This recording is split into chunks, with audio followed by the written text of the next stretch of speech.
அரசியலே தெரியாத, அரசியலே பார்க்காத நிறைய பேர் இப்ப அரசியல்ல இருக்கிற காரணமே ஓட்ல வந்துட்டு இத்தனை இருக்கணும் மினிமம் அப்படின்ற விஷயங்கள்லாம் இப்போ வந்து உலகத்துக்கே தெரியுது. ஏன் இந்த ஒரு பிராண்ட் எல்லாருக்கு பின்னாடி ஒரு ஆணும் பெண்ணும் இருப்பாங்க அந்த வெற்றிக்கு பின்னாடி. ஆனா என் பின்னாடி அவமானங்கள் தான் இருக்கு அப்படின்னாரு. அந்த அவமானங்கள் தான். ஆனா அந்த கஷ்டத்துல அவர் தான் அவருக்கே கை பிடிச்சி கொடுத்து வா போலாம், நீங்க தான் என்னை தளபதியா இருக்கீங்க, அது அவரோட பெருமை. நாடே ரொம்ப சந்தோஷமா இருக்குது. Malaysia CM, we have a message for you. Audio launch கூட அங்க பண்ணலாம் அப்படின்னு சொல்லி அண்ணன் முடிவு பண்ணியிருந்தாங்க. பிகாஸ் அங்க அவ்வளோ அன்பு இருக்கு அண்ணனும் அண்ணனோட தங்கச்சி வளர்ந்துட்டாங்கன்னா எப்படி இருப்பாங்க அப்படின்னு ஒரு AI பண்ணிட்டு அண்ணன் இப்படி பார்த்துட்டு இருக்காரு. பார்த்துட்டு இப்படி என்னை பார்க்குறாரு, இதை பார்க்குறாரு. பார்த்துட்டு ஐடியாலாம் சூப்பராக தான் இருக்குது. ஆனால் தங்கம் விற்று ஃபாஸ்டா பணம் பெற ஃபாஸ்ட் மணி கோல்ட் 9655796557.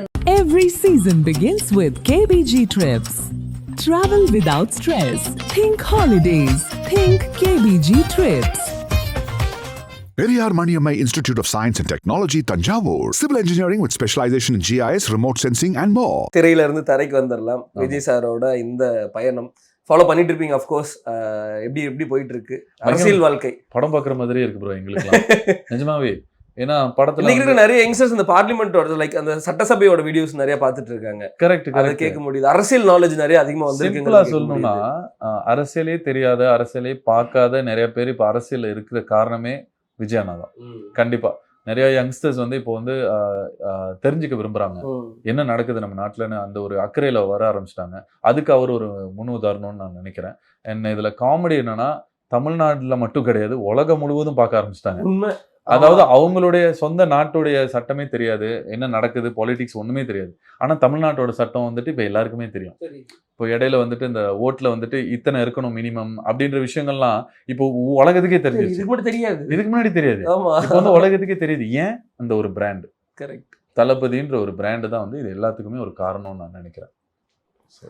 அதை நான் ஃபர்ஸ்டே சொன்ன மாதிரி எல்லாத்தையும் பயங்கரமா சமாளிச்சு எடுத்துட்டு போறாங்க. அந்த சமாளிக்கிற தன்மை எப்படி அவருக்குள்ள வந்தது அப்படிங்கிற மாதிரி சினிமால இருந்து வந்தது தான் நான் நினைக்கிறேன். ஏன்னா ஒரு ஸ்டேஜ்ல கூட அண்ணன் சொல்லியிருப்பாரு, எல்லாருக்கு பின்னாடி ஒரு ஆணும் பெண்ணும் இருப்பாங்க அந்த வெற்றிக்கு பின்னாடி. ஆனா என் பின்னாடி அவமானங்கள் தான் இருக்கு அப்படின்னாருல. அந்த அவமானங்கள் தான் கண்டிப்பா அவரை இங்க கொண்டு வந்திருக்குன்னு நினைக்கிறேன். இன்னைக்கு எல்லாரும் அவரை கொண்டாடி இருக்கலாம். ஆனா அப்போ வந்து அவர் கஷ்டப்பட்டுட்டு இருக்கும் போது நிறைய பேர் கொண்டாடி இருக்க மாட்டாங்க. ஆனா அந்த கஷ்டத்துல அவர் தான் அவருக்கே கை பிடிச்சி கொடுத்து வா போலாம், வா விஜய் நம்ம போனோம், நம்மளுக்கு ஒரு ஒரு கனவு இருக்கு அப்படின்னு சொல்லிட்டு அவர் தான் அவரை பிடிச்சி கொண்டு போனாரு. ஸோ இன்னைக்கு அவர் தளபதியா இருக்க காரணமும் அவர் தான், வேற யாரும் கிடையாது. ஆனா அவர் நம்மள சொல்லுவாரு, நீங்க தான் என்னை தளபதியா, அது அவரோட பெருந்தன்மை. ஆனா அவரோட முயற்சி இல்லாம அவர் தளபதியா இருக்க முடியாது. எனக்கு ஞாபகம் இருக்கு, நிறைய பேர் இதை டிஸ்கஸும் பண்ணியிருக்கிறாங்க. அவரோட வெரி ஃபர்ஸ்ட் ஃபிலிம்ல வந்து ஒரு ஃபேமஸான தமிழ் மேகசின் வந்து எழுதியிருக்கிறாங்க. இதெல்லாம் ஒரு ஃபேஸா நெளிஞ்ச டப்பா மாதிரி இருக்கு அப்படிங்கிற மாதிரிலாம் லைக் எழுதியிருக்கிறாங்க. கட் பண்ணா அதே சேனல் வந்து அவரை செலிப்ரேட் பண்றாங்க. அவரோட வீடியோஸ் வந்து செலிப்ரேட் பண்ணாம இருக்க முடியாது. வேற ஆப்ஷன் இல்லையே, வேற வழி இல்லையே. சோ இதுல இருந்து நம்ம இந்த ஆரா கிரியேட் பண்றது இருக்குல்ல, அது பயங்கரம் இல்ல அது? ஆமா, கண்டிப்பா. அது வந்து நிறைய விஷயங்கள் சம்மந்தப்பட்டிருக்கு. நீங்களே ஒரு எனர்ஜியா, ஒரு நல்ல எனர்ஜியா இருக்கணும்.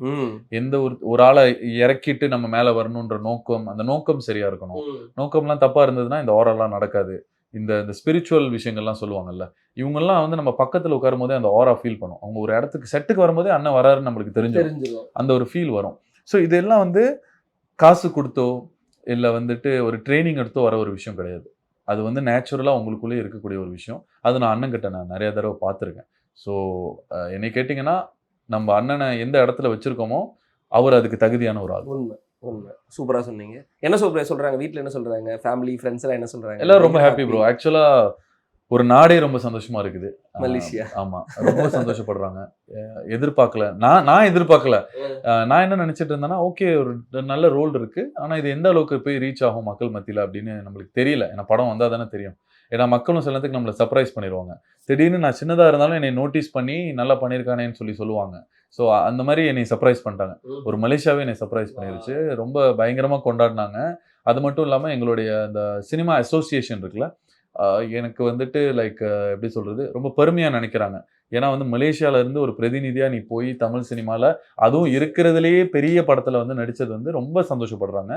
ஸோ அண்ட் இன்னொரு விஷயம் என்னன்னா, தமிழ் சினிமா மட்டும் கிடையாது, ஐ மீன் இந்தியன் சினிமாவே அவங்களுடைய 2வது அதிக வியாபாரம் வந்து மலேசியால தான் இருக்கு. அதனாலதான் ஆடியோ லான்ச் கூட அங்க பண்ணலாம் அப்படின்னு சொல்லி அண்ணன் முடிவு பண்ணியிருந்தாங்க.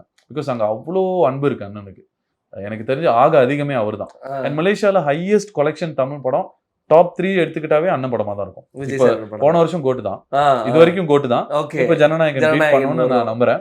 ஸோ அப்படியாப்பட்ட ஒரு இடத்துல இருந்து நான் வந்து, அதாவது இவங்க மத்தியில என்னை தூக்கி விட்டு இதை போய் நடிச்சுட்டு வாப்பான்னு அனுப்பிவிட்ட மாதிரி எல்லாரும் ஃபீல் பண்றாங்க. லைக் ரொம்ப ஹாப்பியா ஃபீல் பண்றாங்க. நம்ம வீட்டு பையன் வந்து போய் நடிச்சிட்டான் அப்படின்னு ஃபீல் பண்றாங்க. அதனால ரொம்ப ரொம்ப பயங்கர வரவேற்பு. அதே மாதிரி தமிழ்நாட்டுல நடக்கும்னு நான் நம்புறேன். இதுக்கப்புறம் 100% ஆல்ரெடி நான் உங்களை வந்து நிறைய படங்கள்ல பார்த்து செலிப்ரேட் பண்ண ஆரம்பிச்சிட்டோம். இதுக்கப்புறம் அண்ணா படத்துல இதுக்கப்புறம் பாக்குறது கொஞ்சம் கஷ்டம் தான். நிறைய படங்கள்ல பாக்குறதுக்கும் கண்டிப்பா ஆசைப்படுறோம். அந்த ஒரு ஆசை தான் எனக்கும். ஏன்னா வந்து நம்ம எவ்வளவுதான் அங்க நடிச்சாலும் தமிழ் படங்கள் தமிழ் மக்களுக்காக தமிழ்நாட்டுல பண்ற மாதிரி வராது. ரொம்ப என்ஜாய் பண்ணேன். இந்த ஜனநாயகன் ஷூட்டா இருக்கட்டும், கோட் ஷூட்டா இருக்கட்டும், இது இன்னும் தொடங்கணும். இன்னும் நிறைய ரோல்ஸ் கிடைக்கணும்னு எனக்கு ஆசையா இருக்குது. இன்னும் நிறைய டைரக்டர்ஸ் கூட ஒர்க் பண்ணணும்னு ஆசையா இருக்குது. ஸோ ஹோப்ஃபுல்லி தமிழ் மக்கள் என்னை ஏத்துக்கிட்டாங்கன்னா தமிழ் டைரக்டர்ஸும் என்னை ஏத்துப்பாங்கன்னு நினைக்கிறேன். கண்டிப்பா 100% ஆல்ரெடி ஏத்துக்கிட்டோம் ப்ரோ. அபவுட் எனக்கு இந்த செட்டை பத்தி தெரிஞ்சுக்கணும்னு ஆசை. எப்படி இருக்கும்? ஒரு மாதிரி பரபரன்னு இருக்குமா இல்ல ஃபன் ஜாலி அந்த மாதிரி தானா? Depends on the scene bro. என்ன சீன்ன்றதை பொறுத்து இருக்குது. ஆனா முக்கால்வாசி எல்லாரும் ரொம்ப பரபரப்பா தான் இருப்பாங்க. ஏன்னா கடைசி படம்ன்ற ப்ரெஷரு, அப்புறம் அந்த சீன்ல எல்லாமே கரெக்டா இருக்கணும், உங்க எல்லாரும் என்டர்டெயின் பண்ணணும், எல்லா விஷயமும் சரியா இருக்கணும்ன்ற அந்த ஸ்ட்ரெஸ் ஒன்று இருந்துகிட்டே இருக்கும். ஆனா செட்ல வந்து ஒரே ஒரு ஃபன்னான ஒரு விஷயம் ஒன்று நடந்துச்சு. ஓகே, இதை நான் வந்து மறக்கவே மாட்டேன். நினைக்கிறேன் விஜய் சாரும் மறக்க மாட்டாருன்னு நினைக்கிறேன். ஸோ இந்த மொத்த ஜேர்னிக்கு காரணம் அண்ணன் தான் என் வாழ்க்கையில. நான் ஒரு நடிகனா ஆனதும் சரி, இப்போ நான் நடிச்சுக்கிட்டு இருக்கிறதுக்கும் அவர் தான் காரணம். ஸோ அதுக்காக அண்ணனுக்கு ஒரு சின்ன கிஃப்ட் கொடுக்கலாமே அப்படின்னு சொல்லிட்டு யோசிச்சு, பயங்கரமா உட்காந்து யோசிச்சு ஒரு ஐடியா ஒன்று வந்துச்சு. ஏன்னா அண்ணனுக்கு வந்து என்ன வேணாலும் வாங்கிட முடியும். நான் என்னத்தை கொடுத்து அப்படி இம்ப்ரெஸ் பண்ணிட போறேன். எனக்கு இம்ப்ரெஸ் கூட ஆகணும், அண்ணன் என்ன ஞாபகம் வச்சிருக்கணும். அதான் எல்லாரும் ரசிகனுடைய ஆசையில அப்படின்னு சொல்லி பயங்கரமா யோசிச்சு எனக்கு ஒரு ஐடியா வந்துச்சு. என்னன்னா வந்து அண்ணனுக்கு வந்து தங்கச்சின்னா சென்டிமெண்ட், ஓகேவா?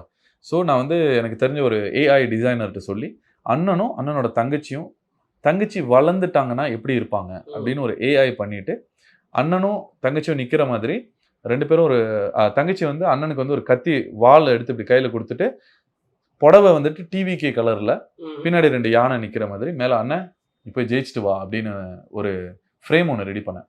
கண்டிப்பா அண்ணனுக்கு இது பிடிக்கும், சென்டிமெண்டலா இருக்கும் அப்படின்னு சொல்லி பயங்கர பிளான் பண்ணி இம்போர்ட் பண்ணி வர வச்சு ரெடியா வச்சிருக்கேன். ராமண்ணன்கிட்ட இன்ஃபார்ம் பண்ணிட்டேன். அண்ணன் எப்போ அண்ணன் ஃப்ரீயா இருக்காரோ சொல்லுங்கண்ணே, நான் ஒரு கிஃப்ட் கொடுக்கணும் அண்ணனுக்கு. கிஃப்ட் என்னன்னு சொல்லிட்டேன். அவரே சொன்னாரு ரொம்ப நல்ல ஐடியாவா இருக்கு, கண்டிப்பா சாருக்கு பிடிக்கும் அப்படின்னு சொல்லிட்டு நானும் வெயிட் பண்ணிருக்கேன். கரெக்டா ஒரு ஆப்பர்ச்சுனிட்டி வந்தது. அப்ப ராமண்ணன் கூப்பிட்டு சொன்னாரு, டி சார் ஃப்ரீயா இருக்காரா, நீ போய் ஃப்ரேம் எடுத்துட்டு வாடான்னு சொல்லிட்டு ஃப்ரேம் எடுத்துட்டு வந்து உங்க உள்ளுக்கு வச்சுட்டு செம்ம எக்ஸைட்டடா இருக்கேன். அண்ணனோட ரியாக்ஷனை பார்க்கணும், என்ன ரியாக்ட் பண்ண போறாரு அப்படின்னு சொல்லிட்டு உடனே பிரிச்சுட்டு இது அண்ணனுக்கு அடையாளம் தெரியாம போயிருமோன்னு சொல்லிட்டு அண்ணன் தங்கச்சியும் இருக்கிற போட்டோ மேல வச்சுட்டேன் சின்னதா. சோ அண்ணனுக்கு மேட்டர் புரிஞ்சிரும் அப்படின்னு. அண்ணன் இப்படி பார்த்துட்டு இருக்காரு. பார்த்துட்டு இப்படி என்னை பாக்குறாரு, இதை பாக்குறாரு. பார்த்துட்டு அப்போ அண்ணனுக்கு புரியலையோ, சரி நம்ம எக்ஸ்பிளைன் பண்ணிடுவோம் அப்படின்னு சொல்லிட்டு, தங்கச்சி வந்து வளர்ந்து வந்து உங்களை வந்து நான் போய் ஜெயிச்சுட்டு வாங்க அப்படின்னு சொன்னா எப்படி இருக்கும் அப்படின்னு சொல்லிட்டு ஒரு ஐடியா. இப்படி பார்த்துட்டு ஐடியாலாம் சூப்பரா தான் இருக்குது, ஆனா இவங்க என் தங்கச்சி இல்ல. எனக்கு அப்படியே நெஞ்சு கலண்டு வெளியே விழுந்த மாதிரி இருந்துச்சு. என்னன்னு சொல்றீங்க, இப்ப போய் நான் தங்கச்சி எங்க தேடுவேன்? இது என் தங்கச்சி இல்ல, இவங்க வந்து என்னோட கசன். இவங்களுக்கு வந்து இப்போ அட்லீஸ்ட் ஒரு 50 வயசு இருக்கும். அவங்க ஆண்டி அப்படின்னு சொல்லி அந்த போட்டோ நீங்க ஐயோ, அதான் சரியான சிரிப்பு விஜய் சார். சிரிச்சுட்டு நான் சொன்னேன், சாரிண்ணே, நான் வந்து உங்களுக்கு ஒரு மறக்க முடியாத ஒரு கிஃப்ட் கொடுக்கலாம் நினைச்சேன். அவர் நான் கண்டிப்பா மறக்க மாட்டேன் அப்படின்ட்டு, நான் கண்டிப்பா மறக்க மாட்டேன் அப்படின்னு சொல்லிட்டு அந்த ஃப்ரேம் வந்து பரவாயில்ல பிரச்சனை இல்ல, இதை நான் வந்து அம்மா கிட்ட கொடுக்குறேன், அம்மாக்கு கண்டிப்பா பிடிக்கும்னு சொல்லிட்டு அதை அம்மாட்ட கொடுக்கறதா சொல்லிட்டாரு. அதுக்கப்புறம் நான் உட்காந்து யோசிச்சேன், இத பண்ணவன் மட்டும் என் கையில கிடைச்சானா. ஏன்னா அந்த மிஸ்டேக் என்ன நடந்துச்சுன்னா, அண்ணன் வந்து தங்கச்சியோட இருக்க போட்டோ வந்து ரொம்ப சின்ன வயசுல பேபியா இருக்கிற போட்டோ ஒண்டி தான் இருக்கு, ரொம்ப ஒன்னும் 2 தான் இருக்கு. சோ அந்த போட்டோ வந்துட்டு ஏஐ பண்றது கொஞ்சம் கஷ்டம். கொஞ்சம் வளர்ந்த பிள்ளையா இருந்தாங்கன்னா கொஞ்சம் ஈஸியா இருக்கும்னு சொல்லிட்டு தேடுனதுல ஒரு வீடியோல வந்து இந்த போட்டோ போட்டிருக்காங்க. அவங்க பேசியிருக்காங்க, விஜய் சாருக்கு தங்கச்சி இருந்ததுன்னு சொல்லும் போது இந்த போட்டோ தான் இருந்துச்சு. சோ அந்த போட்டோ நம்பி அந்த பையன் எடுத்து எடிட் பண்ணிட்டாரு ஏஐல. இவ்வளவுக்கு நான் ஒரு 1000 தடவை திரும்ப கன்ஃபார்ம் பண்ணேன், தங்கச்சி தானே. ஏன்னா இந்த மாதிரி, ஏன்னா இது ஒன் டைம் நடக்கக்கூடிய ஒரு ஆமா, விஷயம், தப்பா ஆமா. நடந்துடக்கூடாதுன்னு சொல்லி பிளான் பண்ணி பண்ணோம். கடைசியில இப்படிதான் நடக்கணும்னு இருந்திருக்கு. கரெக்டா தப்பா நடந்திருக்கு. கரெக்டா தப்பா நடந்திருக்கு. ஆனா இப்பயும் விஜய் சார் வந்து மறக்க மறக்கவே மாட்டாரு. மாட்டாங்க. நீ என் தங்கச்சின்னு சொல்லி வேற யாரோ போட்டோ எல்லாரும் சிரிச்சாங்க, உள்ளுக்கு சிரிச்சு. அது ஒரு மாதிரியா ஃபன்னா தான் போச்சு. இந்த ஒரு தருணத்தை வந்து நான் வாழ்க்கையில கண்டிப்பா மறக்கவே மாட்டேன். நானும் மறக்க மாட்டேன் ப்ரோ. கண்டிப்பா நான் மறக்கவே மாட்டேன். சோ இது ஒரு ஃபன்னான ஒரு விஷயம் நடந்தது செட்ல. சூப்பர். இந்த மாதிரி நிறைய விஷயங்களும் நிறைய பேசுவாங்க. நிறைய பேசியிருந்தாரு. அண்ட் ஆக்சுவலா வந்து பேசிக்கிட்டே இருக்கும்போது ஒரு கட்டத்துல வந்து நான் என்னை அறியாம வந்து அழுக ஆரம்பிச்சிட்டேன். அவர்கிட்ட பேசிக்கிட்டே இருந்தோம். நிறைய பேசுவோம் அண்ணன்ட்ட செட்ல. ஸோ ஒரு தடவை அண்ணன் கூட பக்கத்துல உட்காந்துருந்தேன். சேர் எடுத்து போட்டு உட்கார சொன்னாரு. உட்காந்து பேசிட்டு இருக்கும்போது அப்போ என்னை அறியாம என்னோட அந்த அணில் வெளியே வந்துட்டான். எனக்கு தெரியல நான் அழுகுறேன்னு. அது கண்ணுல இருந்து தண்ணி வந்து நான் அப்படியே வைப் பண்றேன். நான் வந்துட்டே இருக்குது. அப்போ அண்ணன் ஹக் பண்ணிட்டு சில் ப்ரோ அப்படின்னு சொல்லி சொன்னாங்க. அதெல்லாம் வந்து நான் மறக்க மாட்டேன் ப்ரோ. இந்த மாதிரி நிறைய விஷயம் நடந்துச்சு. இதெல்லாம் அப்படியே என் ஹார்ட்ல வந்து அப்படியே வீடியோ என் மனசுல அப்படியே எடுத்து உள்ளுக்கு வச்சிருக்கேன். ஒவ்வொரு தடவையும் நினைச்சு நான் சந்தோஷப்பட்டுக்கிறேன். ஸோ இது வந்து எத்தனை பேருக்கு கிடைக்கும்னு தெரியல. ஆனா இந்த ஒரு தருணம் வந்து நான் வாழ்க்கை முழுக்க மறக்கவே மாட்டேன். இந்த ஒவ்வொரு விஷயமும் நான் மறக்க மாட்டேன். இப்போ நீங்களாம் இப்போ நிறைய பேர் நம்ம ஜனநாயகன் படத்தில் நடிச்ச எல்லாரையும் மீட் பண்ணி இன்டர்வியூ எடுக்கும்போது இப்போ நீங்கள் சொல்கிறீங்களே, இதெல்லாம் நாங்கள் இமேஜின் பண்ணி பார்க்கும்போது எங்களுக்கு அவ்வளோ ஒரு செமையாக இருக்குது, செம ஃபீலாக இருக்குது. இல்லை அப்படி கை மேலே கை போட்டு அழகாக சில் ப்ரோ. நான் அந்த இடத்துல இருந்திருக்கேன். அதுதான் பல பட இன்டர்வியூ பார்க்கும்போது ஆக்டர் சொல்லுவாங்க, சார் திடீர்னு வந்து தோல்ல கை போட்டுட்டு பேசிட்டு இருப்பாரு அப்படின்னு. ஆனா அதெல்லாம் நம்மளுக்கே நடக்கும்போது தான் ஐயோ அந்த ஃபீலிங் ப்ரோ. நீ கொஞ்ச நேரத்துல வந்து பறப்பீங்க, அப்படியே பறந்துகிட்டு இருப்பீங்க. சார் நம்ம பக்கத்துல நிக்கிறாரு அப்படின்னு சொல்லிட்டு ரொம்ப நல்லா இருக்கும் ப்ரோ. அந்த உண்மையிலேயே அதாவது நான் வந்து என்னை லக்கின்னு சொல்றதா என்னன்னு தெரியல. ஆனா நான் ரொம்ப ரொம்ப பிளஸ்ஃபுல்லா இருக்கேன். இன்ன வரைக்குமே ரொம்ப கிரேட்ஃபுல்லா இருக்கேன். இதெல்லாம் நடந்தது. Super happy bro. கேட்டது இந்த அனுபவங்கள் எல்லாத்துக்குமே எங்களுக்கு கேட்கறதுக்கே பயங்கர ஹாப்பியா இருக்கு. தொடர்ந்து இன்னும் நிறைய படங்கள் பண்ணி என்டர்டெயின் பண்ணிட்டே இருக்கேன். Thank you so much. Thank you.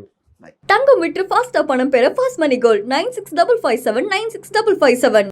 Every season begins with KBG Trips. Travel without stress. Think holidays. Think KBG Trips.